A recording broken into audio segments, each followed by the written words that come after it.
Ahoy hoy, I'm Planet Walk, and there's been a channel that I've been meaning to make a video on for a while called Spirit Science. Now, if you're like me, when you hear the word spirit next to science, you realise that there's something wrong with these two words being right next to each other. Now, when you actually go to Spirit Science's channel, you realise that, yeah, those two words don't actually belong right next to each other because there's a lot of spirit and not a lot of science on his channel. I mean, there's literally a video on his channel where he claims that he's the victim of a psychic attack and that's why he has done bad things. You see, this was not just any ordinary psychic attack anchor created by your average spirit or malevolent wizard, but a particular psychic attack anchor put inside me by the deep state to stop me from becoming an ascended master. See, I'm not making this up. He literally thought that the deep state put a psychic attack anchor in him. What? And eventually, Ra gets this thing out of my belly, and I watch as he hurls it into the surface of the sun. Then he takes this gigantic megaton hammer and begins smashing it over and over and over against the surface of the sun with all of the strength of heaven. Oh yeah, that's right. This thing was getting taken out of him by a literal god, and somehow he was able to see this thing that was taken out of a tiny human, thrown into the massive sun, and get beaten with a hammer. And here I thought that flat earthers had a hard time grasping the distance to and size of celestial objects. Anyway, that's not actually the video that we're going to be taking a look at today. I just thought it would be funny to show you some of Spirit Science's ridiculousness. The video that we're actually going to be taking a look at is about the flower of life. Everything in the universe is geometric. Whether it's people, trees, cats, planets, solar systems, you name it. So right off the bat, they are right. Everything is geometric because everything has a shape.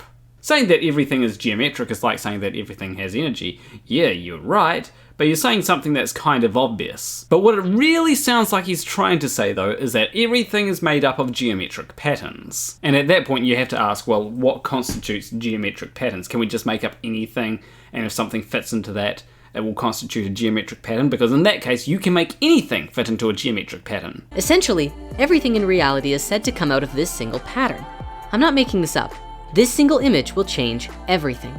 Well, I'm not necessarily saying that you're making it up, but I do think that someone is making it up. It's called the flower of life, and it's said to be the creation pattern of everything in existence, even non-tangible things like emotions and thoughts, because this pattern begins with the subtlest vibrations of consciousness far beyond anything our current technology can measure, and extends through every possible frequency and into the physical material creation.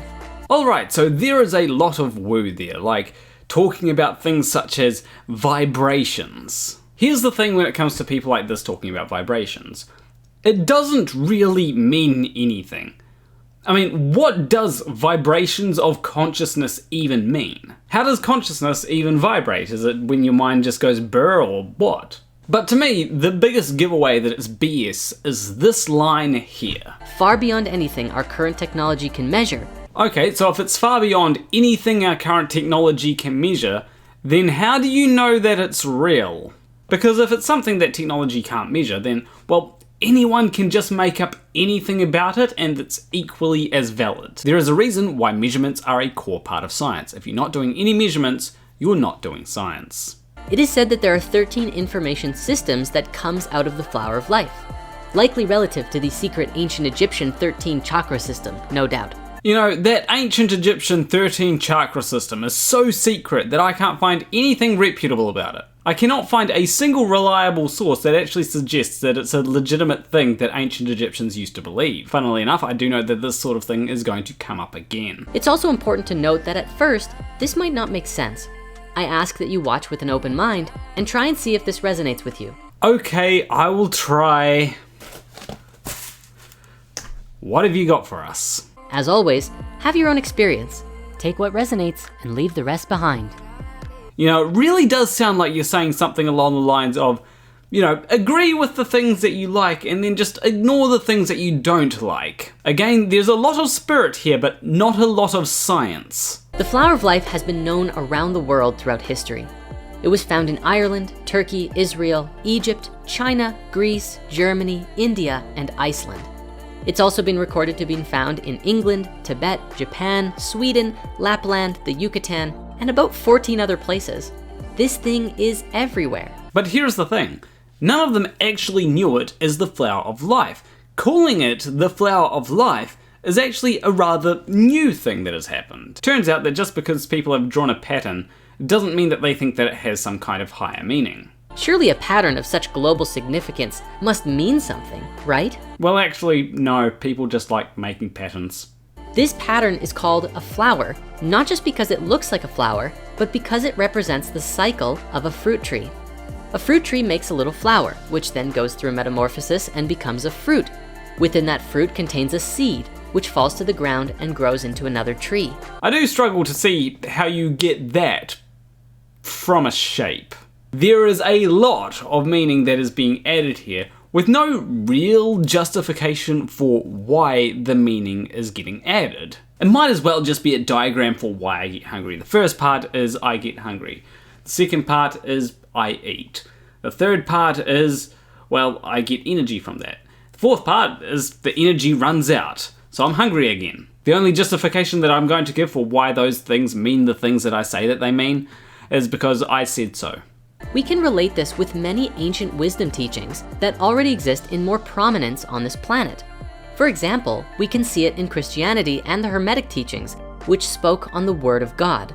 The flower of life is known as the source of all language, the primordial root of all vibration, which stems from pure beingness. Here's the thing about the Word of God, though. It doesn't actually mean the flower of life. It's just something that you've decided to say, oh, well, the flower of life also means the Word of God. That's not something that's actually part of Christianity. We can also see a connection here to the Tao, the word of which translates to the way. In one of the shortest verses in the Tao Te Ching, it says, the Tao moves through returning. The Tao is used through yielding. All things are born of being. Being is born of non-being. Again, that's just taking something that already exists and trying to associate it with this thing that you've made up. Did you know that Jesus was sent to this plane of existence to walk among us? This means that Christianity confirms that I plan a walk, am God. Worship me. In this, we might find an intrinsic unity and use the flower of life to recognize that all belief systems are connected if we are only willing to look and see how. You know, I really don't know how that works when the one true God is the flying spaghetti monster and every other god is fake. Sometimes certain belief systems are just completely incompatible with other belief systems. Now, to understand the flower of life, we must discuss how it's formed. Imagine consciousness or spirit floating in the void, which means it's nothingness and then consciousness, pure awareness. We cannot possibly put an actual drawing on it because it's formless and beyond any image. But let's use this Eye of Ra for now. In this void space, you can't do anything. You're not falling, because where would you fall to? There's just nothing. From here, this formless, indescribable perfection decides to do something. So it projects a beam of its awareness in one direction, which naturally leads to the creation of 6 spatial directions. Awareness to the front is mirrored to the back, naturally then left and right, and then up and down also come about. And doing this creates an octahedron of its own awareness, where relative movement is now possible in relationship to this shape. Okay, but if it's formless, then how is there any capacity for it to have any sort of relative motion? There is one way that a formless object could move relative to other things, and that is if that formless object is a point object. That could be what he's meaning, but if he does mean that, maybe he should have actually specified that he meant a point. This is significant because the octahedron is considered relative to the mind, and the Hermeticists would often describe that all is a creation within the mind of God. Yeah, and I'm sure someone has said that God uses music to communicate through us or something like that. So that means that if I create music, I'm God. I have created music before, therefore I am God. Not even a single scientist on this earth has ever said it.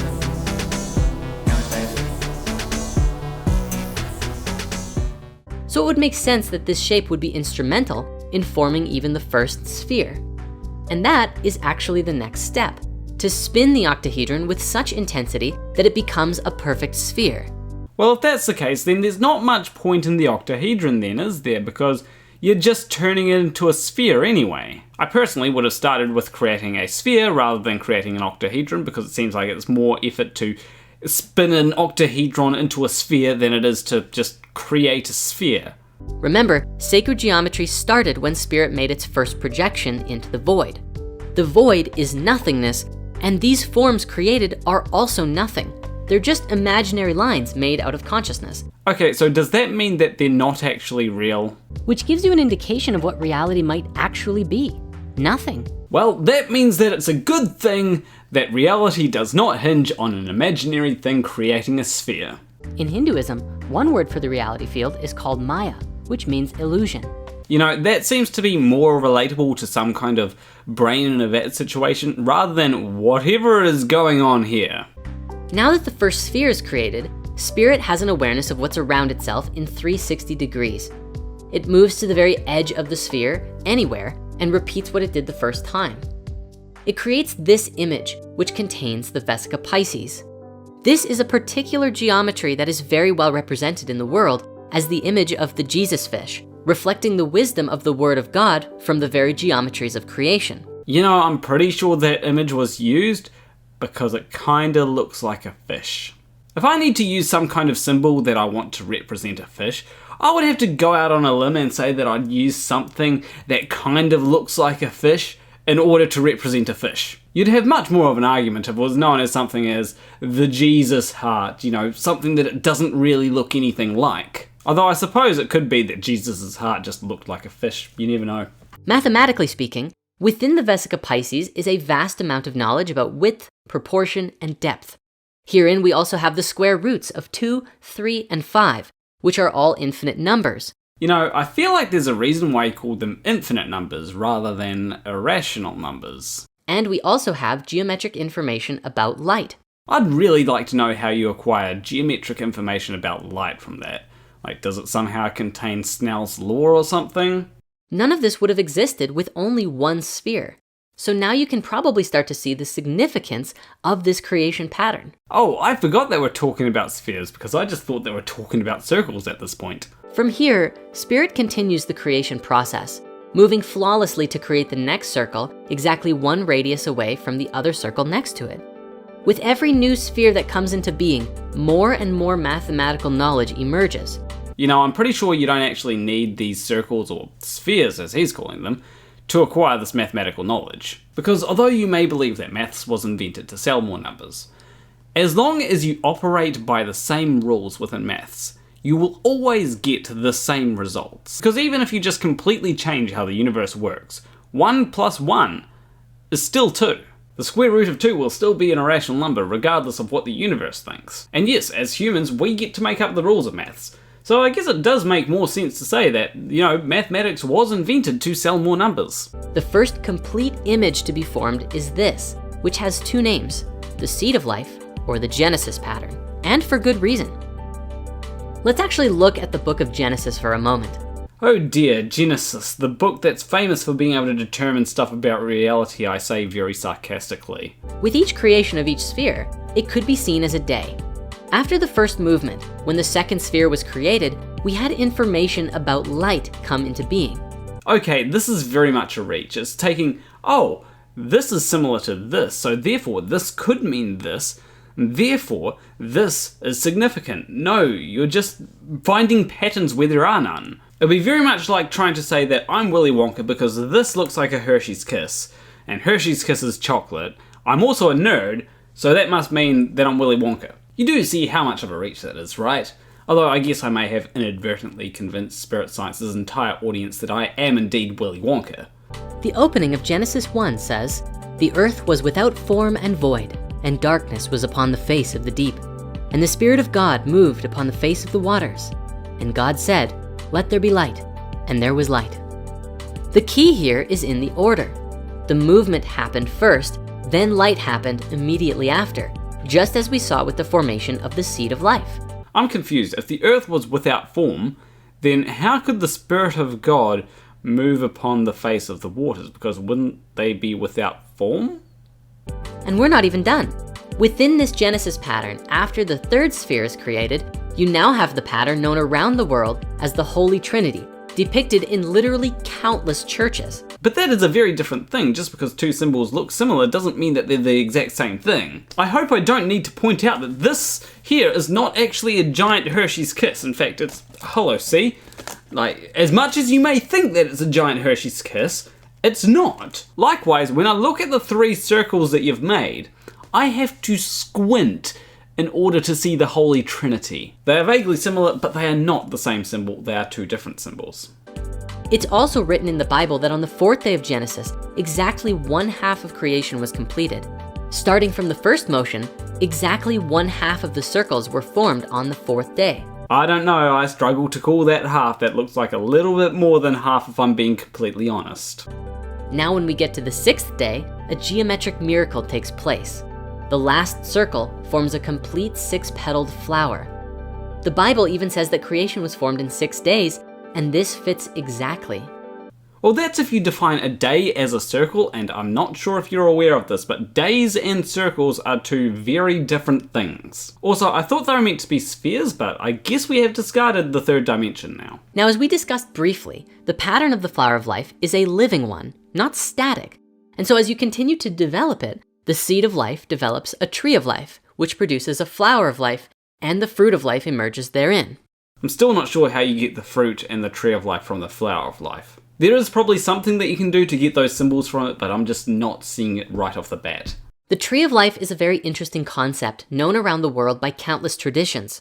Depicted sometimes as a tree, sometimes as a geometric structure, and sometimes as a collection of dimensions or worlds in which our physical reality is one of them. But that doesn't mean that there's an actual tree of life. You know, humans do have very creative imaginations at times. Along with the flower, fruit, seed, and tree cycle, the flower of life also yields a fifth image, which is called the egg of life. Well, that doesn't really look that much like an egg.